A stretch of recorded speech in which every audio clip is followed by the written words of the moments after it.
దేవుని పిల్లలకు ప్రభువైన యేసుక్రీస్తు వారి నామమున వందనాలు తెలియజేస్తూ ఉన్నాను. మరి ఈరోజు ప్రత్యేకించి ఉపాధ్యాయుల దినోత్సవం సందర్భంగా సోదరులు నన్ను ఈ జూమ్ మీటింగ్ నన్ను ఆహ్వానించినందుకు ప్రభువైన క్రీస్తు నామమున దేవునికి వందనాలు తెలియజేస్తున్నాను. అంతేకాకుండా కొన్ని రోజులుగా ఈ కార్యక్రమాన్ని నిర్విరామంగా జరిపిస్తూ ఉన్నారు. దానిని బట్టి బ్రదర్కి ఉన్నటువంటి బాధ్యత చాలా గొప్పదని నేను అర్థం చేసుకున్నాను. ఇక ఈరోజు ప్రాముఖ్యంగా బైబిల్ బోధకులు భావితరాల నిర్మాతల అనే అంశాన్ని మరి మీకు తెలియజేయబోతున్నాను. ప్రపంచంలో బోధకునికి ఉన్నటువంటి గొప్ప స్థానం మరెవరికి లేదు. ఎందుకంటే బోధకుడు అంటే సౌండ్ వస్తుంది బ్రదర్, చూడండి ఒకసారి. సౌండ్ వస్తుంది, వినిపిస్తుందా? హలో,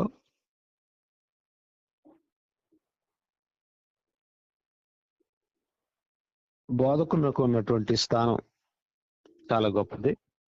అయితే చాలా మంది క్రైస్తవ బోధకులు వాళ్ళని జనరల్ గా ఏమనుకుంటూ ఉంటారంటే, బోధకుడు అంటే ఏదో బైబిల్కి సంబంధించిన విషయాలు కొన్ని చెబుతూ ముందుకెళ్ళేవాడని ఆలోచిస్తారు. కానీ సేవకుని స్థానం లేదా బోధకుని స్థానం చాలా గొప్పది అని చాలా మందికి తెలియదు. అందుకని నేను ఈరోజు ప్రత్యేకించి ఈ విషయాన్ని చెప్పాలనుకున్నాను. ఇంకొక విషయం ఏంటో తెలుసా, అప్పుడప్పుడు మనం స్కూల్లో ఒక సామెతను మనం చూస్తూ ఉంటాం. అదేంటంటే, తరగతి గదులలో దేశ భవిష్యత్తు నిర్మింపబడుతుంది అని. దేశ భవిష్యత్తు తరగతి గదులలో నిర్మింపబడుతుంది అని అంటే రకరకాల పిల్లలు, లోకం ఎరగని పిల్లలు స్కూల్లోకి వచ్చినప్పుడు ఒక మాస్టారు వాళ్ళ యొక్క భవిష్యత్తుని కాంక్షిస్తూ ఏం చెప్తూ ఉంటాడంటే, మీరు డాక్టర్లు కావాలి, మీరు ఇంజనీర్లు కావాలి, మీరు గొప్పవాళ్ళు కావాలి, దేశానికి సేవ చేయాలి అని చెబుతూ ఉంటాడు. అంటే కల్మషం లేని మనుషులకు, కల్మషం లేని బిడ్డలకు, పసిబిడ్డలకు జ్ఞానాన్ని నేర్పించి వారిని దేశాభివృద్ధి కోసం తయారు చేయాలనే ఉద్దేశంతో అక్కడి నుంచే ఉత్పాదకత అనగా అభివృద్ధి సాధ్యమవుతుంది. కనుక దేశ భవిష్యత్తు తరగతి గదులలో నిర్మింపబడుతుంది అని చెబుతూ ఉంటారు. కానీ తరగతి గదుల్లో దేశ భవిష్యత్తు నిర్మింపబడుతుందా అని మనం ఆలోచిస్తే నిర్మింపబడతలేదని మనకు తెలుసు. ఎందుకంటే ఆ తరగతి గదులే నేరాలయాలుగా మారిపోయాయి. ఆ తరగతి గదులే మత్తును సేవించే ఆశ్రయాలైపోయాయి. చిన్ననాటి నుంచే ప్రేమలని, మత్తని, తర్వాత ఆన్లైన్ గేమ్స్ అని టోటల్ గా చిన్ననాటి నుంచే చెడిపోయినప్పుడు ఇక దేశ భవిష్యత్తు ఏమి నిర్మింపబడుతుంది? కనుక తరగతి గదులలో ఉపాధ్యాయుడు లోకం ఎరుగని పసిబిడ్డలపై ఉన్నతమైనటువంటి ప్రభావాన్ని చూపించి వారిని మంచి స్థాయిలోకి తీసుకొస్తాడనేది లేదు ఇప్పుడు. అందుకనే మరి విద్యారంగం అంతా, ఉపాధ్యాయులంతా కూడా మరి ఇప్పుడు మీరు ఒకసారి గమనించండి, చిన్నపిల్లలకి కొట్టి నేర్పించి క్రమశిక్షణ మార్గంలో నడిపించే విధానం ఏమైనా ఉందా అంటే లేదు. ఎందుకు లేదు అని అంటే, ఏమి చేయలేం. తల్లిదండ్రులు మా పిల్లల్ని దండించొద్దు, శిక్షించొద్దు అంటున్నారు. అలాగే పిల్లలు కూడా నేరుగా వెళ్ళి పోలీస్ స్టేషన్ లో కేసు పెట్టే కూడా పరిస్థితి కూడా ఉంది ఈరోజు. ఉపాధ్యాయులు కూడా ఏమీ చేయలేని స్థితి. కనుక ఇలాంటి పరిస్థితుల్లో బోధకుని స్థానం అనేది మాత్రం ఎప్పటికీ వన్నె తగ్గనిదే. ఎందుకంటే బోధకుడు ఉండాలి. అలాగే క్రైస్తవ బోధకుడు లేదా బైబిల్ బోధకుడు, మనం ఆలోచిస్తున్న అంశం, బైబిల్ బోధకుడు భావితరాల నిర్మాతల అని మాట్లాడుతున్నాం.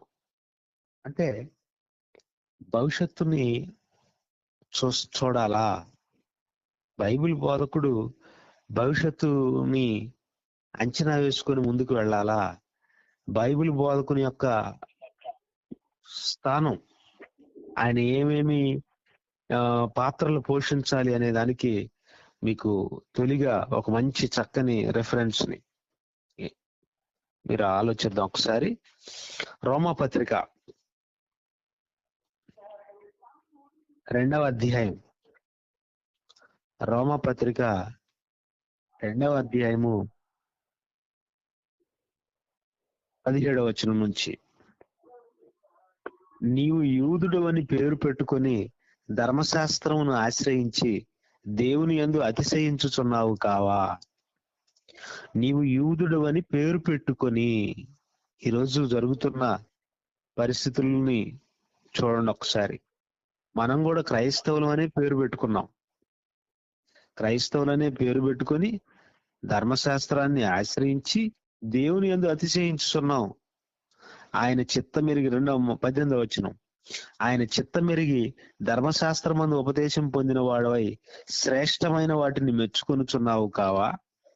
మంచిని మెచ్చుకునేదందుకే ఉందాం. మనం క్రైస్తవులు అని పేరే పెట్టుకున్నాం తప్ప మనం జరిగించవలసిన సంగతులు ఏంటో మర్చిపోయాం. కనుకనే ఏమంటున్నాడు చూడండి, జ్ఞాన సత్య స్వరూపమైన ధర్మశాస్త్రము గలవాడవై ఉండి.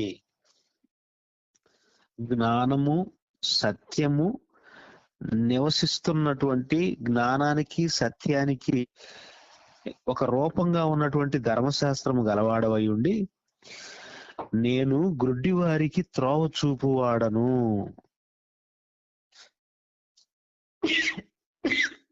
సారీ, నేను గ్రుడ్డి వారికి త్రోవ చూపువాడను అంటే బైబిల్ను కలిగిన లేదా ధర్మశాస్త్రాన్ని కలిగిన వారు జ్ఞానము సత్యము స్వరూపంగా ఉన్నటువంటి ధర్మశాస్త్రమును కలిగిన వారై ఉండి వాళ్ళ వాళ్ళ వాళ్ళ క్రియాశీలక పాత్ర, సమాజంలో వాళ్ళ పాత్ర ఏంటో చెబుతున్నాడు చూడండి.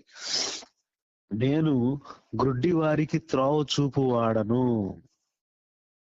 నేను గుడ్డి వారికి త్రోవ చూపువాడను. అసలు గురువు అనే పదానికి అర్థమే అది. అంటే చీకటిలో ఉన్న వారికి వెలుగు చూపించి, వెలుగై త్రోవ చూపించేవాడు గురువు అని అర్థం. నిజంగా బైబిల్ను బోధించేవారు ఎలాంటి వారో చెబుతూ, నేను గుడ్డి వారికి త్రోవ చూపువాడను అంటే చీకటిలో ఉన్న వారికి. చీకటిలో ఉన్న వారికి ప్రపంచం తెలియదు. ఈరోజు బోధకుడికి అంత స్థానం ఎందుకు ఏర్పడింది అంటే, చీకటిలో ఉన్న వారికి ప్రపంచం తెలియదు. అసలు సూర్యుడిని అనుభవిస్తారే తప్ప ఆ సూర్యుడిని చూడలేరు. భూమిని అనుభవిస్తారే తప్ప భూమిని చూడలేరు. ప్రతి పదార్థాన్ని స్పర్శిస్తారే తప్ప ఆ స్పర్శిస్తున్నది ఏంటో వాళ్ళకి తెలియదు. అలాంటప్పుడు ఈ ప్రపంచానికి బోధకుడే కన్నై నడిపించాలి, అంటే వెలుగై నడిపించాలి. నేను గుడ్డి వారికి త్రోవ చూపువాడు అంటే ఈ లోకం అంతా కళ్ళు లేని గుడ్డి వాళ్ళు కాదు, ఆధ్యాత్మిక అంధత్వంతో ఉన్నవాళ్ళు. అలాంటి వాళ్ళకి పరలోకపు సుదీర తీరాలను చూపించాలి, పరలోకపు తీరాలను చూపించాలి, పరలోకమందున్న తండ్రి ప్రేమను పరిచయం చేయాలి. ఇది చాలా గొప్ప బాధ్యత, అరుదైన బాధ్యత. అందుకనే ఈ భూమి మీద ఉపాధ్యాయులు 60-70 ఏళ్ల జీవితంలో ఒక 20 ఏళ్ల భవిష్యత్తు కోసం పునాదులు వేస్తారు. అది కూడా ప్రాథమిక పాఠశాలలో వేసే పునాదులే ఎక్కువ. కాలేజీకి వెళ్ళిన తర్వాత ఎవరు గురించి పట్టించుకోరు. వాడు బాగుపడితే ఏమి, కాలేజీకి వస్తే ఏమి, రాకపోతే ఏంటి, ఎవరి జీవితం గురించి వాళ్ళకి తెలియదా అని పట్టించుకోరు. కానీ ప్రాథమిక పాఠశాలలో వేస్తున్న పునాది ఎంతవరకు అంటే కొద్ది వరకే, కొన్ని సంవత్సరాల వరకే. కానీ మీరు ఆలోచిస్తే మరి ఆధ్యాత్మిక పునాదులు, లోకమంతా ఆధ్యాత్మిక అంధత్వంతో మునిగిపోయినప్పుడు వారికి కన్నై నడిపించే ఒక గొప్ప శక్తే బోధకుడు. నేను గ్రుడ్డి వారికి త్రోవ చూపువాడను. చీకటిలో ఉండు వారికి వెలుగును, బుద్ధిహీనులకు శిక్షకుడను. చూడండి ఎన్ని కోణాలు ఉన్నాయో చూడండి బోధకుల్లో. గుడ్డి వారికి కన్నై నడిపించేవాడు, చీకటిలో ఉండే వారికి వెలుగవుతాడు, బుద్ధిహీనులకు శిక్షకుడను అనగా ట్రైనర్.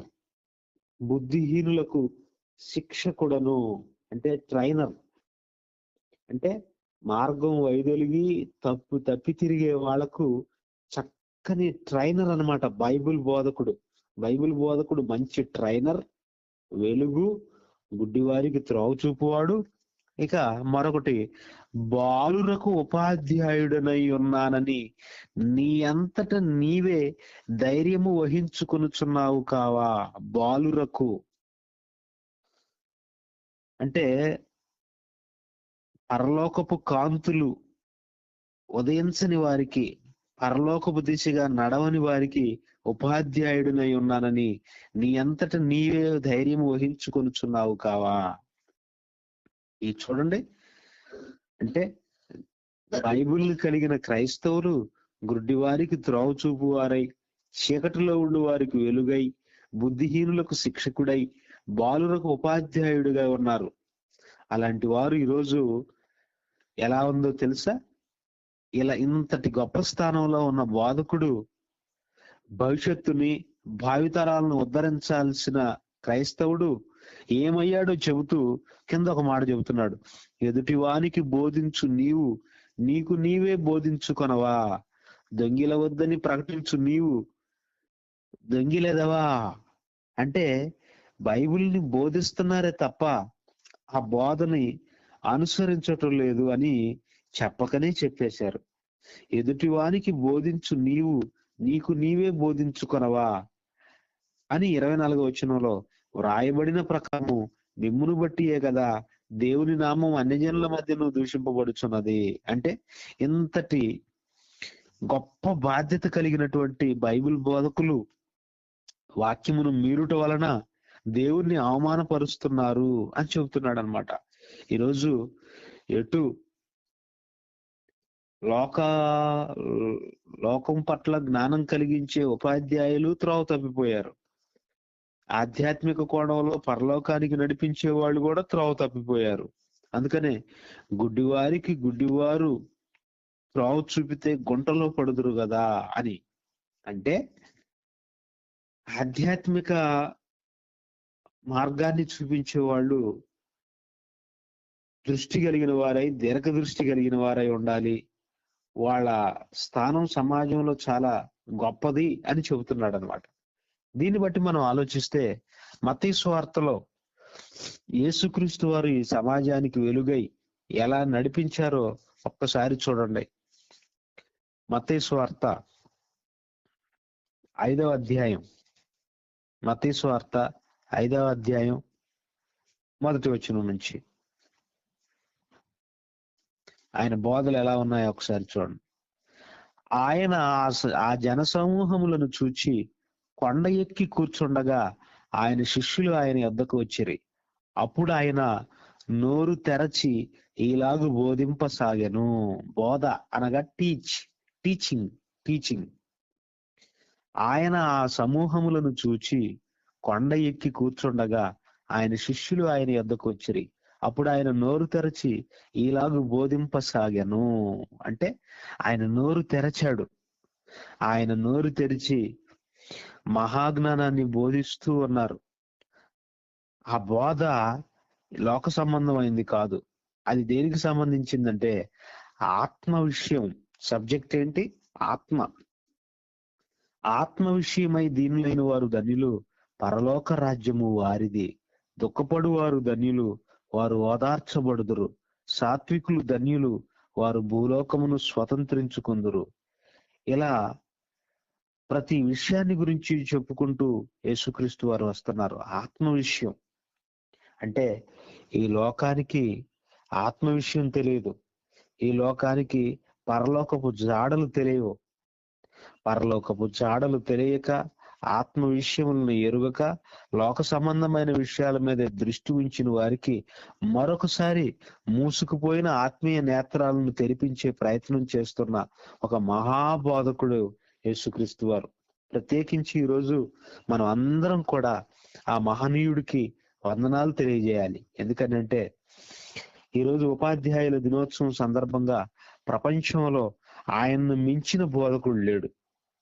ఆయన ఉపయోగించినటువంటి ఉపమానాలు కానివ్వండి, ఆయన ఉపమానం లేక ఏమీ బోధించలేదు. ఎందుకు ఉపమానాన్ని ఉపయోగించుకున్నాడు? ఉపమాన శాస్త్రం అంటే ఒక విషయాన్ని చెప్పాలి అని అంటే దానికి పట్ల అనుభవం ఉండాలి. బోధ అంటేనే అర్థం ఏంటంటే అనుభవం లేని ఒక వ్యక్తికి అనుభవం కలిగిన వ్యక్తి తన అనుభవాన్ని చెప్పి ముందుకు నడిపించటమే బోధ యొక్క సారాంశం. అలాగే టీచింగ్ విధానాల్లో గనక మీరు ఆలోచిస్తే, బోధనా విధానాల్లో గనక మీరు ఆలోచిస్తే, యేసుక్రీస్తు వాడు కూడా నేను భూ సంబంధమైన సంగతులు మీతో చెబితే మీరు నమ్మకున్నప్పుడు పరలోక సంబంధమైన సంగతులు మీరు ఎలాగ నమ్ముదురు అన్నాడు. అంటే భూ సంబంధమైన సంగతులు, తెలిసిన విషయాల నుండి తెలియని విషయాలను చెప్పటం అన్నమాట. మనకు ఈ భూమి మీద ఉన్న ప్రతి వస్తువుని చూపిస్తూ పరలోకాన్ని గుర్తు చేయటం. ధనవంతుడు దేవుని రాజ్యంలో ప్రవేశించడు, ఈ మాట చెప్పాలి లోకానికి. ఎలా చెప్పాలి? ఉదాహరణలు తీసుకోవాలి, అర్థం కావాలన్నమాట. సులువుగా అర్థం అవ్వాలి. సులువుగా అర్థం కావాలంటే ఏం చేయాలి? బట్టలు కుట్టుకొని మర్చిపోతూ ఉంటాం సూదిని.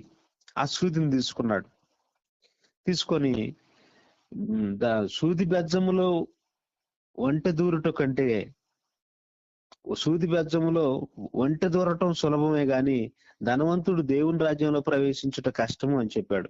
అంటే దాని అర్థం ఏంటి? సూది బెజ్జంలో ఒంటె దూరటం ఎంత కష్టమో ధనవంతుడు దేవుని రాజ్యంలో ప్రవేశించలేడు, ధనాన్ని నమ్ముకున్నవాడు దేవుని రాజ్యంలో ప్రవేశించలేడు అని ఆ ఎగ్జాంపుల్ తీసుకున్నాడు అనమాట. అంత మంచి బోధకుడు, అంటే పరలోకపు బోధకుడు. అంటే బైబిల్ను బోధించే వాళ్ళు ఎలా ఉండాలంటే మంచి విజనరీ పర్సన్స్ అయి ఉండాలి. విజనర్ అంటే ఈ కాలంలో జీవిస్తూ మరో తరాలకి బాటలు వేసే గొప్ప విజనరీ పర్సన్ అయి ఉండాలి. వారిని పాత కాలంలో ప్రవక్తల కాలంలో ఏమన్నారంటే దీర్ఘదర్శులు అన్నారు. దీర్ఘదర్శులు అంటే రాబోయే కాలంలోకి తొంగి చూసి రాబోయే కాలాన్ని సరిచేయటానికి ఇప్పటి నుంచే ప్రణాళికలను సిద్ధపరిచే వారిని విజనరీ మ్యాన్స్ అంటారు. ఈరోజు బైబిల్ బోధకులకు పెద్ద ప్రాధాన్యత లేదు, వాళ్ళకి అసలు ఏమీ తెలియదు, ఆదివారం తప్ప రెండో రోజు పని ఉండదు అని అనుకుంటున్నారు చాలా మంది. అది కొంతవరకు వాస్తవమే కావచ్చు, కానీ అందరూ వాళ్ళు చెప్పినట్టే ఉండరు. ఎందుకంటే ఈరోజు మన అంశం కూడా అదే, బైబిల్ బోధకులు ఎలా ఉంటారు అనేది మీకు గుర్తు చేస్తున్నాను ఒకసారి. లోక సంబంధులు విజన్. ఇప్పుడు అబ్దుల్ కలాం గారు ఉన్నారు, చాలా పేద స్థాయిలో నుంచి పైకి వచ్చారు, బాగా చదువుకున్నారు, దేశానికి మంచి సేవలను అందించారు. ఆయన విజన్ 2020 అని చెప్పారు. అంటే 2020 విజన్ 2020. అంటే ఆయన శాస్త్రవేత్త అయిన తర్వాత, గవర్నర్ అయిన తర్వాత భారతదేశాన్ని శాస్త్ర సాంకేతిక రంగాలలో ఉరుకులు పెట్టించాలని, పరుగులు పెట్టించాలని, అన్ని విషయాల్లో గొప్పవాళ్ళం కావాలని విజన్ 2020 అన్నాడు. విజన్ 2020 అంటే ఆయన గత 10 సంవత్సరాలకు ముందే 2020లోకి తొంగి చూసి భారతదేశం యొక్క అభివృద్ధి గొప్పగా ఉండాలని కోరుకున్నాడు. కానీ ఏం జరిగింది చూడండి. విజన్ 2020 అనగానే రోగాలతో ప్రపంచం అంతా అస్తవ్యస్తం అయిపోయింది, కరోనా బారిన పడి. అంటే లోక సంబంధులు భావితరాలను ఉద్ధరించలేరు కొంతవరకే, కానీ బైబిల్ను బోధించే వాళ్ళు ఇటు ఆధ్యాత్మికంగా ఇటు భౌతికంగా అన్ని కోణాల్లో క్రియాశీలక పాత్ర పోషించగలరని ఘంటాపదంగా మనం చెప్పగలం. అందుకనే కొన్ని మాటలను చూడండి. మత్తయి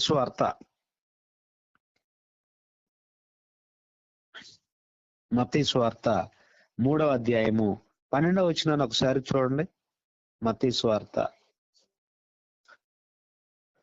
క్షమించండి, మత్తయి సువార్త 4వ అధ్యాయం 12వ వచనం. యోహాను చెరపట్టబడినని యేసు విని గలిలయకు తిరిగి వెళ్ళి నజరేతును విడిచి జెబూలూను నఫ్తాలి అను దేశముల ప్రాంతములలో సముద్ర తీరమందలి కపెర్నహూమునకు వచ్చి కాపురం ఉండెను. నజరేతును విడిచి అంటే ఈ జ్ఞానాన్ని, ఈ వెలుగుని, ఈ జ్ఞాన మార్గాన్ని ప్రకటించాలంటే తానున్న ప్రాంతాన్ని విడవాల్సిందే. నజరేతును విడిచి జెబూలూను నఫ్తాలి అను దేశముల ప్రాంతములలో సముద్ర తీరము కపెర్నహూమునకు వచ్చి కాపురం ఉండెను. జెబూలూను దేశమును నఫ్తాలి దేశమును యోర్దానుకు ఆవలనున్న సముద్ర తీరమున అన్యజనులు నివసించు గలిలయయు చీకటిలో కూర్చుండి ఉన్న ప్రజలను గొప్ప వెలుగును చూసిరి. అంటే ఆయన నజరేతును విడిచి ఆ బోధకుడు ఎక్కడెక్కడ తిరిగాడు? జెబూలూను దేశము, నఫ్తాలి దేశము, యోర్దానుకు ఆవలనున్న సముద్ర తీరమును అన్యజనులు నివసించు గలిలయయు చీకటిలో కూర్చుండి ఉన్న ప్రజలు గొప్ప వెలుగును చూచిరి. చీకటిలో కూర్చి ఉన్న ప్రజలు అంటే మనుషులంతా మేము వెలుగులో విచిత్రమైన రంగురంగుల కాంతుల్లో జీవిస్తున్నాం అని మనిషి అనుకుంటున్నాడు. కానీ మనుషులంతా చీకటిలోనే ఉన్నారని యేసుక్రీస్తు వారు చెబుతున్నారు. చూడండి, చీకటిలో కూర్చుని ఉన్న ప్రజలు గొప్ప వెలుగును చూచిరి. గత 4 రోజులుగా విజయవాడలో వస్తున్న వరదలు మీరు చూస్తున్నారు. ఒక రోజు అంతా కూడా ఎవరు కరెంటు లేక, ఉన్న ఫోన్లో ఛార్జింగ్ లేక, ఆ తర్వాత ఎవరు ఆహారం ఇస్తారా అని ఎదురు చూస్తూ చుట్టూ నీళ్లు నాన్న వాళ్ళు పలకరించే వాళ్ళు లేరు. తల్లి, తండ్రి, పిల్లలు బిక్కుమంటుకుంటూ ఉన్న పరిస్థితులు మనం చూసాం. నిజంగా ఇప్పటికీ కంటిన్యూ అవుతుంది. నేను ఇప్పుడు మీకు వాక్యం చెబుతూ ఉండగా కూడా వర్షం పడుతూనే ఉంది. ఎప్పటి నుంచి? సుమారుగా 2 గంటల నుంచి స్టార్ట్ అయింది వర్షం. భయంకరంగా స్టార్ట్ అయింది. ఇంకా ప్రమాదం. మనుషులంతా మేము వెలుగులో విచిత్రమైన రంగురంగుల కాంతుల్లో జీవిస్తున్నాం అని మనిషి అనుకుంటున్నాడు. కానీ మనుషులంతా చీకటిలోనే ఉన్నారని యేసుక్రీస్తు వారు చెబుతున్నారు. చూడండి, చీకటిలో కూర్చుని ఉన్న ప్రజలు గొప్ప వెలుగును చూచిరి. గత 4 రోజులుగా విజయవాడలో వస్తున్న వరదలు మీరు చూస్తున్నారు. ఒక రోజు అంతా కూడా ఎవరు కరెంటు లేక, ఉన్న ఫోన్లో ఛార్జింగ్ లేక, ఆ తర్వాత ఎవరు ఆహారం ఇస్తారా అని ఎదురు చూస్తూ చుట్టూ నీళ్లు నాన్న వాళ్ళు పలకరించే వాళ్ళు లేరు. తల్లి, తండ్రి, పిల్లలు బిక్కుమంటుకుంటూ ఉన్న పరిస్థితులు మనం చూసాం. నిజంగా ఇప్పటికీ కంటిన్యూ అవుతుంది. నేను ఇప్పుడు మీకు వాక్యం చెబుతూ ఉండగా కూడా వర్షం పడుతూనే ఉంది. ఎప్పటి నుంచి? సుమారుగా 2 గంటల నుంచి స్టార్ట్ అయింది వర్షం. భయంకరంగా స్టార్ట్ అయింది. ఇంకా ప్రమాదం ఉందే తప్ప ఇది సర్దుమడిగే పరిస్థితి లేదు. ఎందుకు లేదు అని అంటే మనిషి ఆలోచనలు మారిపోతున్నాయి. రాబోయే భవిష్యత్తు కోసం ప్రణాళికలు వేసుకుంటున్నారు. మాకు రాజధాని వచ్చేసింది, ఎలా సంపాదించాలి, ఎలా మోసం చేయాలి, ఈ అక్రమాలన్నిటికీ ప్రణాళికలు సిద్ధం చేసుకుంటుంది విజయవాడ. వారు జరిగించబోయే అక్రమాలకి, వారు జరిగించబోయే అన్యాయాలకు ప్రణాళికలు సిద్ధం చేసుకుంటున్నారు. దేవుడు మరి మీరంతా కూడా, మనుషులంతా కూడా ఇలా అక్రమాలకు సిద్ధపడుతుంటే మనల్ని కన్న దేవుడు చూస్తూ ఊరుకుంటాడా? ఎప్పుడైనా మనం తండ్రిని మనస్ఫూర్తిగా దేవా అని వేడుకున్న రోజులు ఉన్నాయా? ఎలాంటి సందర్భాల్లో తప్ప ఇప్పుడు కదా ప్రతి ఒక్కరికి. మిగతా టైంలో దేవుడు గుర్తుకు రారు. ఉద్యోగాలు, డ్యూటీలు, పనులు, డబ్బులు, ఈ ఆలోచనలతో ఉండేవారికి ఇప్పుడు చేయండి ఉద్యోగాలు, ఇప్పుడు చేయండి వ్యాపారాలు, ఇప్పుడు చేయండి ఇప్పుడు చేయండి ఫంక్షన్లు, ఇప్పుడు వెళ్ళండి, ఊర్లు ఇప్పుడు వెళ్ళండి. ఇప్పుడు వెళ్ళలేరు. ఎందుకంటే అందరిని జల దిగ్బంధంలో పెట్టేశాడు. చుట్టూ నీళ్లు ఎటు కదలకుండా చేశాడు. ఇప్పుడు నోరారా, దేవా ఏంటయ్యా మాకు ఈ పరిస్థితి, మమ్మల్ని కాపాడయ్యా అని నోరారా తండ్రిని వేడుకునే సమయం అన్నమాట ఇది. కేరళలో వచ్చింది, ఎక్కడో వచ్చింది అని అనుకున్నాం, కానీ మన పక్కనే వచ్చింది. ప్రమాదం మన పక్కనే ఉంది. ఎందుకంటే బైబిల్ అంతా కూడా భవిష్యత్తు. ఇది ఒక భవిష్యత్తు. మనుషులు పరిస్థితులు ఎలా మారతాయి, దేవుడు ఈ లోకాన్ని నడిపిస్తున్నాడని చెప్పటానికి ఇవి ఒక ఉదాహరణ అన్నమాట. ఒకసారి చూడండి. గలిలయయు చీకటిలో కూర్చుండి ఉన్న ప్రజలను గొప్ప వెలుగును చూచిరి. చీకటిలో కూర్చుండి ఉన్న ప్రజలు గొప్ప వెలుగును చూసిరి. వాళ్ళకి ఎన్ని వ్యాపారాలున్నా, ఎంత డబ్బున్నా, ఎన్ని మేడలున్నా కూడా వాళ్ళంతా చీకటిలోనే ఉన్నారు. మరణిస్తే ఆత్మ అది ఒక మహాలోకానికి సంబంధించిన శక్తి అన్న సంగతి తెలియని ప్రతి ఒక్కళ్ళు చీకటిలో ఉన్నట్టే.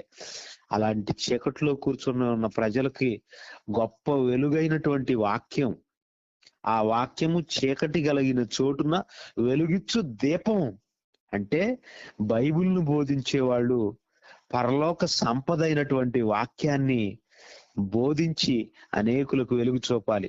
నెక్స్ట్ మరొక మాట, మరణ ప్రదేశములోను మరణ ఛాయల్లోను కూర్చుండి ఉన్న వారికి వెలుగు ఉదయించెను. మరణ ప్రదేశములలోను మరణ ఛాయల్లోను కూర్చుండి ఉన్న వారికి వెలుగు ఉదయించెను. అంటే ప్రతి మనిషి కూడా మరణ ప్రదేశాల్లో ఉన్నాడు. మనమేమనుకుంటున్నాము, విహారయాత్ర ప్రదేశాలు అనుకుంటున్నాం, పర్యాటక ప్రదేశాలు అనుకుంటున్నాం, పర్యాటక ప్రాంతాలు అనుకుంటున్నాం మనం. కానీ ప్రతి ప్రదేశం కూడా మరణ ప్రదేశం. మరణ ప్రదేశం. మనం ఉంటున్న ఇల్లు మరణ ప్రదేశం. మనం వెళుతున్నటువంటి పిక్నిక్, పర్యాటకాలు, అవి మరణ ప్రదేశాలు. ఎక్కడ కూడా మరణ ప్రదేశాలే. అసలుకి ఈ భూమండలమే మరణ ప్రదేశం, నిలువు నీడలేని ప్రదేశం. కానీ ఇక్కడ మనిషి ఎన్ని ప్రణాళికలతో, ఎంతో ఊహాగానాలతో మనిషి గొప్పవాడిని అనుకుంటున్నాడు. కానీ ప్రతి ప్రదేశం కూడా మరణ ప్రదేశమే. నిన్నటి వరకు విజయవాడ వాసులు ఉన్న ఇల్లు మరణ ప్రదేశాలు కనుక అక్కడి నుంచి వేరే ప్రాంతాలకు వెళ్ళిపోయారు. అది కూడా మరణ ప్రదేశమే. మీరు ఆలోచించండి. మరణ ప్రదేశముల్లోనూ మరణ ఛాయల్లోనూ కూర్చుని ఉన్న వారికి వెలుగు ఉదయించెను. వెలుగు యేసుక్రీస్తు వచ్చిన తర్వాత ఈ ప్రపంచానికి వెలుగు.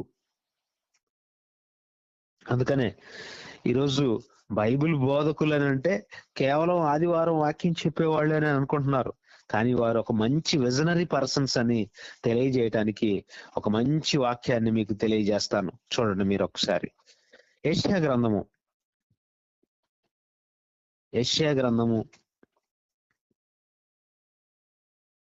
2వ అధ్యాయము. యెషయా గ్రంథము 2వ అధ్యాయము 3వ వచనం నుంచి, ఆ కాలమున సియోనులో నుండి ధర్మశాస్త్రము, యెరూషలేములో నుండి యెహోవా వాక్కు బయలు వెళ్ళును. యెహోవా వాక్కు బయలుదేరింది యెరూషలేము నుండి. ఈ ప్రపంచానికి నడిబొడ్డున ఉన్నటువంటి ఇశ్రాయేల్ దేశం, దానికి క్యాపిటల్ గా ఉన్న యెరూషలేములో నుంచి యెహోవా వాక్కు బయలుదేరింది సమాజాన్ని బాగు చేయటానికి. ఈ సమాజంలో ఉన్నటువంటి చీకటిని తీసివేయటకు యెహోవా వాక్కు బయలుదేరింది.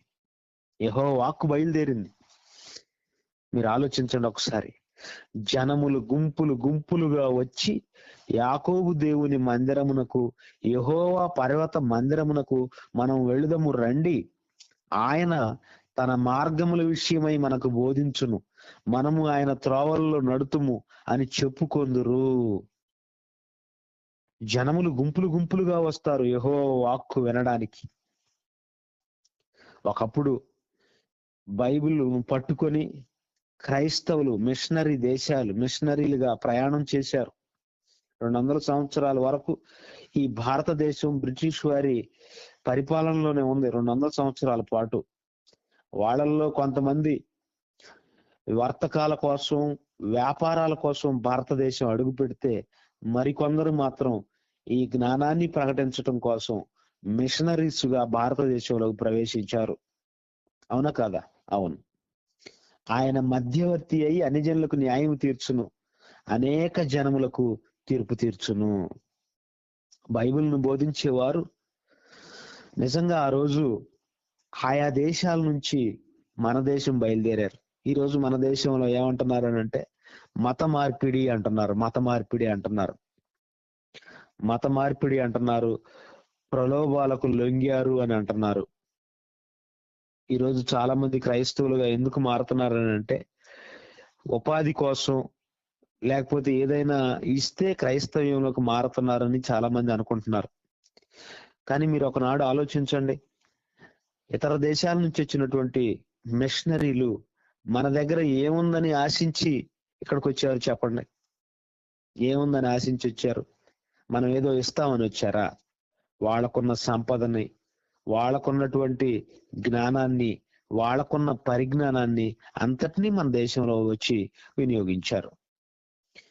మరి విలియం కేరీ గారి గురించి ఈ సందర్భంలో మీకు తప్పనిసరిగా మీకు చెప్పాలి.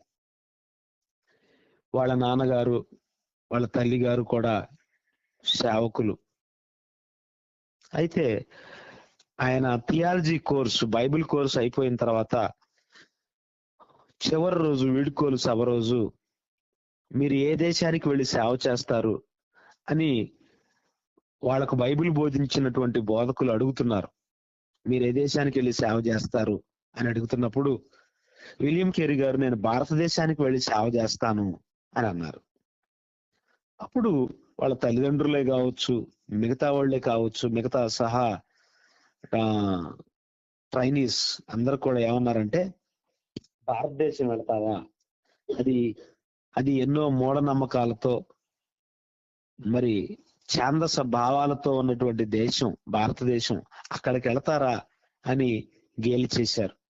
కానీ విలియం కేరీ పట్టుదలతో అక్కడి నుంచి వచ్చి కలకత్తా ప్రాంతానికి వచ్చి ఎన్నో నెలల పాటు ప్రయాణం చేసి భాష తెలియని ప్రజల మధ్య, నాగరికత తెలియని ప్రజల మధ్యకి వచ్చి వాళ్ళకి ఎన్నో విషయాలు, కట్టు బొట్టు, జ్ఞానం, బైబిల్ ముద్రణ, అసలు ఈ వెలుగును తీసుకొని వచ్చారనమాట. చూసారా? వాళ్లే గనుక కేవలం వ్యాపారాల కోసం వచ్చారు, భారతదేశ సంపదను దోచుకోవడానికి వచ్చారు అని అంటే అది చాలా తప్పు అనమాట. ఎన్నో కష్టాల కోర్చి విలియం కేరీ ఏం సాధించారు చెప్పండి? తన భార్య పిచ్చిదైపోయింది, తన బిడ్డలు చనిపోయారు, అయినా కూడా దీక్షతో బైబిల్ని ప్రింటింగ్ చేసి అనేక భాషల్లో, సుమారుగా 30 భాషల్లో బైబిల్ని తర్జుమా చేసి పంపించారు.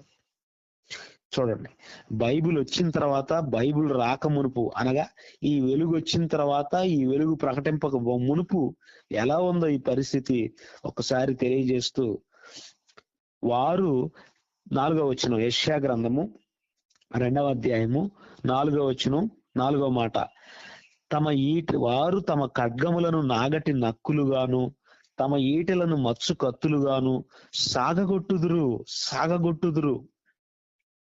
అంటే అంతకుముందు ఈ ఆధ్యాత్మిక జ్ఞానం, ఈ వెలుగు చీకటి హృదయాలపై ప్రసరించినప్పుడు వాళ్ళు ఎలా ఉన్నారంటే తమ ఖడ్గాలను ఏం చేశారంటే ఎదుటివాడిని చంపటానికి వినియోగించారు. ఒక ఇనప పనిముట్టుతో, ఒక ఇనప వస్తువుతో, ఒక కత్తితో ఎదుటివారి కుత్తుకు తెగ నరికారు. వారు తమ ఖడ్గములను నాగటి నక్కులుగాను, తమ ఈటెలను మత్సు కత్తులుగాను సాగగొట్టుదురు. అంటే ఎదుటివాడి ప్రాణాన్ని తీసేటువంటి ఖడ్గాన్ని నాగటి నక్కులుగా మలచారు. అంటే ఈ బోధ వచ్చిన తర్వాత, యెహోవా వాక్కు బయలుదేరి వాళ్ళ హృదయాన్ని బాగు చేసిన తర్వాత వాళ్ళు తమ ఖడ్గాలను పనిముట్లుగా మార్చుకున్నారు, నాగటి నక్కులు. ఒకప్పుడు కుత్తుకులను తెగ నరికే కత్తిని నాగటి నక్కులుగా భూమిని దున్ని సేద్యపరిచి పంట పండించి నలుగురు ఆకలి తీర్చే పనిముట్టుగా మలిచారు యేసుక్రీస్తు వారి బోధ విన్న తర్వాత. మీకు అర్థం చేసుకుంటున్నారా? అంటే యేసుక్రీస్తు వారి బోధ విన్న తర్వాత వాళ్ళ మనస్తత్వమే మారిపోయింది, వాళ్ళ ఆలోచన విధానం మారిపోయింది. అంతే కదా మరి.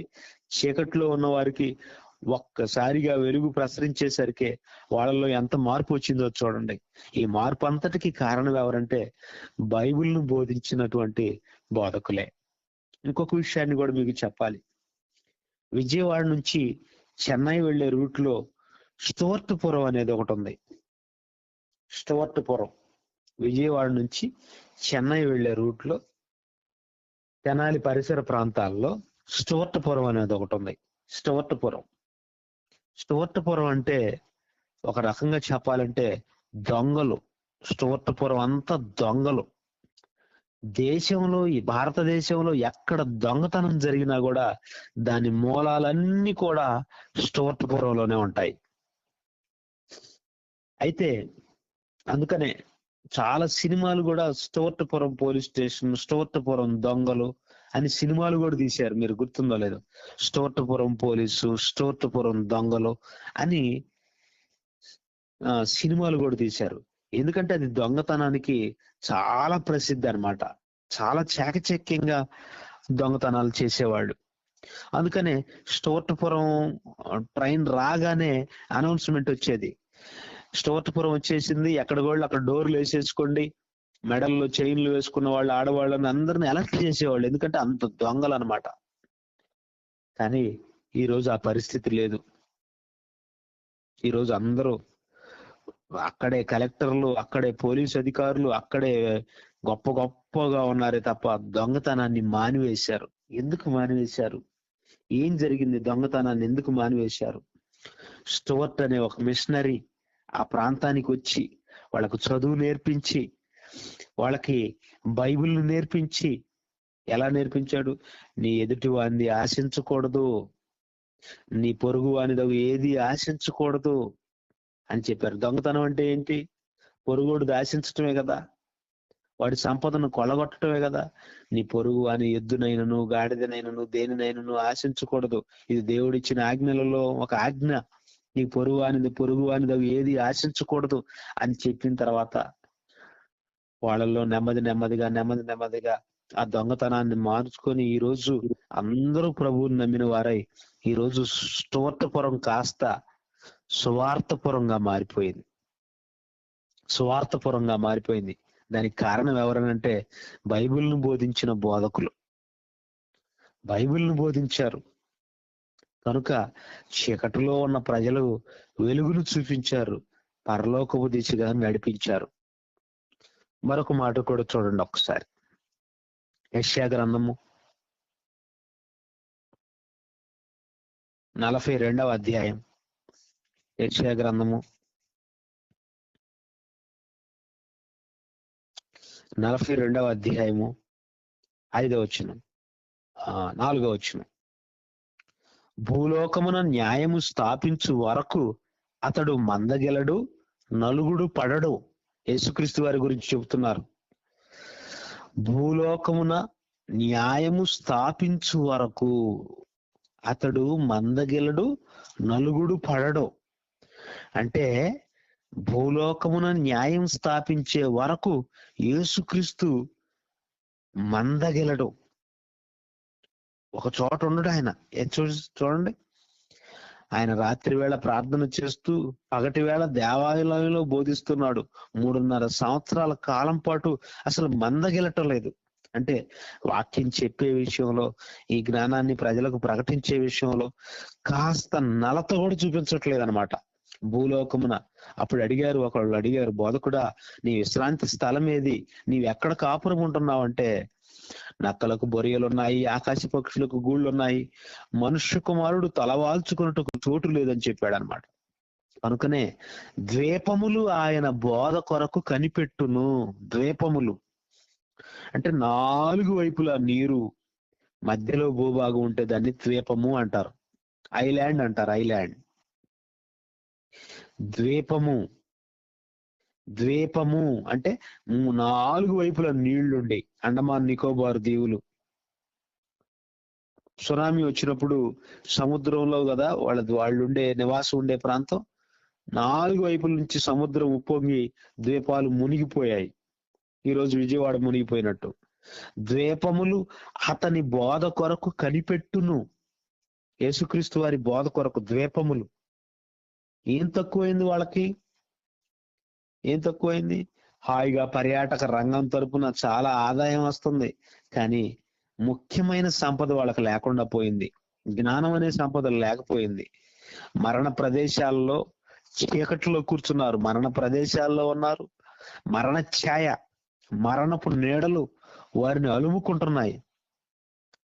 అప్పుడు అక్కడికి వెళ్ళిన బైబిల్ను బోధించే బోధకుడు అజ్ఞానం, అంధకారం, అవిధేయత అనే చీకటిని తీసివేసి వాళ్ళ కన్నులకు కాంతి కలుగజేసి పరలోకానికి నడిపించారు. అందుకనే ద్వీపములు అతని బోధ కొరకు కనిపెట్టును. ద్వీపాలు, మనుషులు సంచరించడానికి వీలు లేని ప్రాంతాలు కూడా ఈ బోధ వెళ్ళిపోయిందంటే కారణం ఏంటి? ప్రపంచానికి బైబిల్ బోధకులు అవసరమని దేవుడు కావాలనుకున్నాడు కనుక కొండలేంటి, మెట్టలేంటి, సముద్రాలేంటి, ఆటవిక తెగలేంటి, అనాగరికులేంటి, ఎక్కడికైనా బైబిల్ బోధకులు వెళ్ళిపోతారు. ఎందుకంటే వాళ్ళకున్నటువంటి తీవ్రత అలాంటిది. వాళ్ళకున్న తీవ్రత అలాంటిది. ఎంత దూరమైనా వెళ్తారు, ఏ పరిస్థితినైనా తట్టుకుంటారు. వాళ్ళు లోకం తట్టుకోలేదు. వానబడితే బాధపడతారు, కానీ బైబిల్ బోధకులు మాత్రం ఆలోచించరు. కనుక అలాంటి గొప్ప స్థానంలో ఉన్నటువంటి బైబిల్ బోధకులు భావితరాల నిర్మాతలు, భావితరాలను నిర్మించేవాళ్ళు, ఒక చక్కటి సమాజం కోసం ఆశించేవారు, ఒక మెరుగైన సమాజం కోసం పాటుపడేవాళ్ళు. కనుక మీరు ఆలోచించండి ఒకసారి. ఈ ఒరిస్సా ప్రాంతంలో సేవ చేసినటువంటి గ్రాహం స్టెయిన్స్ మీకు తెలుసు. అతడు ఒక మిషనరీ. అతడు వేరే దేశం నుంచి ఈ ప్రాంతానికి వచ్చి, ఒరిస్సా ప్రాంతానికి వచ్చి అనేక మంది కుష్ఠరోగులకు వైద్యం అందించేవాడు. సైకిల్ మీద వెళ్ళేవాడు. కొండలు, మెట్టలు, ఆ ప్రాంతాలకి సైకిల్తో వెళ్ళి వాళ్ళకు వైద్యం అందించేవాడు. వాళ్ళకు తాను నమ్మినటువంటి దేవుడిని గురించి ప్రకటించేవాడు. ఏం చేసింది దేశం, భారతదేశం ఏం చేసింది? వాళ్ళని కారులో సువార్త ప్రయాణం చేసి అలసిపోయి తన బిడ్డలతో ఉన్నటువంటి కారులో నిద్రిస్తూ ఉండగా పెట్రోల్ పోసి తగలబెట్టేశారు. ఆలోచించండి మీరు ఒకసారి. అంటే వాళ్ళకి ఏం పని అండి? వాళ్ళ దేశం అభివృద్ధి చెందిన దేశం, వాళ్ళ జీవన ప్రమాణాలకు ఇబ్బంది లేదు, చక్కగా ఉన్నతమైన జీవనం గడిపేవాళ్ళే. అక్కడి నుంచి వచ్చి ఈ భారతదేశం వచ్చి అనాగరికుల మధ్య ప్రతినిత్యం మూఢనమ్మకాలతో, రోగాలతో, రుష్టులతో బ్రతికే వారికి సేవ చేయాలని ఆ మనసు ఎక్కడది? అది దేవుడు కలిగించిన మనసు. నాయన, ఈ జ్ఞానం, ఈ వెలుగును తీసుకొని ద్వీపాలకు సైతం వెళ్ళాలి, అనాగరికులకు మధ్యకు మీరు కూడా వెళ్ళాలి అని తెలియజేశారు. కనుక బోధకులు ఆ బాధ్యతతో ఈ ప్రాంతాలకు వచ్చి సేవ చేశారు. మీరు ఒకసారి ఆలోచించండి. మీ ప్రాంతాలకు మిషనరీలు వచ్చి సేవ చేశారు. వాళ్ళు వెళ్ళిపోయిన తర్వాత అనేక మంది స్వచ్ఛందంగా ఈ బోధ చేయాలని మీ కొరకు నియమింపబడిన బోధకులు. కనుక బైబిల్ను బోధించే వారిని ఏముందులే అని కొట్టిపారేయకండి. ఏదో ఆదివారం మేము లేకపోతే ఆయనకు బ్రతుకు లేదు అన్నట్లుగా ఆలోచించకండి. బైబిల్ను బోధించే వాళ్ళు నిజంగా ఒక గురుతర బాధ్యతను తీసుకొని మీ మధ్యకు వస్తున్నారు. కనుక మీరు ఆలోచించండి. 5 గంటలకు మిమ్మల్ని నిద్ర లేపి వాక్యం ప్రకటించాలన్న ఆలోచన మీ సేవకునికి ఎందుకు వచ్చింది చెప్పండి మీరు ఒకసారి. 5 గంటలకు లేపి, మిమ్మల్ని అందరినీ లేపి మీకు వాక్యం ప్రకటించాలి. మీకు ఇంట్రెస్ట్ ఉన్నా లేకపోయినా మిమ్మల్ని అందరినీ కొన్ని నెలలుగా నిద్ర లేపుతున్నాడు. ఉదయాన్నే ఆయన మాట మీ చెవినబడి మీ అంతరంగంలో ఉన్న చీకటి పోవాలని పరితపించే బోధకులు ఈ రోజుకి ఉండటం నిజంగా టీచర్స్ డే తరపున శుభములు తెలియజేస్తూ ఉన్నాను అనమాట. ఎందుకంటే ద్వీపములు ఆయన బోధ కొరకు కనిపెట్టుచున్నవి. అంటే బైబిల్ బోధకుడు అని అంటే ఆయన ఆయన పాత్ర చాలా గొప్పది. చీకట్లో ఉండే వారికి వెలుగు, బుద్ధిహీనులకు శిక్షకుడు, గుడ్డి వారికి త్రోవ చూపువాడు, ఇలా రకరకాల కోణాలలో బైబిల్ బోధకుడు ఉన్నాడు. ఒక బోధించటమే కాదు, మార్గదర్శిగా ఉండాలి, అనేకులకు నాయకుడు అవ్వాలి, అన్ని విషయాల్లో ముందుండాలి. అలాంటి వారే ఈ సమాజాన్ని ఉద్ధరిస్తారు, ఆధ్యాత్మిక కోణంలో నడిపిస్తారని తెలియజేస్తూ, మీరు చేస్తున్న ఈ కార్యక్రమం చాలా గొప్పది. ప్రతి ఉదయాన్నే లేచి దేవుని వాక్యంతోనే మీ తలంపులను నింపుకుంటున్న ఈ మంచి కార్యక్రమం నిర్విరామంగా కొనసాగాలని, దేవుడు మీకు ఇచ్చినటువంటి ఈ చక్కటి అవకాశాన్ని మీరు అంతా సద్వినియోగం చేసుకోవాలని మనస్ఫూర్తిగా కోరుకుంటూ, క్రీస్తు నామమున మీ అందరికీ శుభములు తెలియజేస్తూ ప్రార్థన చేస్తాను. ప్రేమ కలిగిన మా తండ్రి, మీకు వందనాలు నాయన. ఈరోజు ప్రత్యేకించి ఉపాధ్యాయుల దినోత్సవం తండ్రి.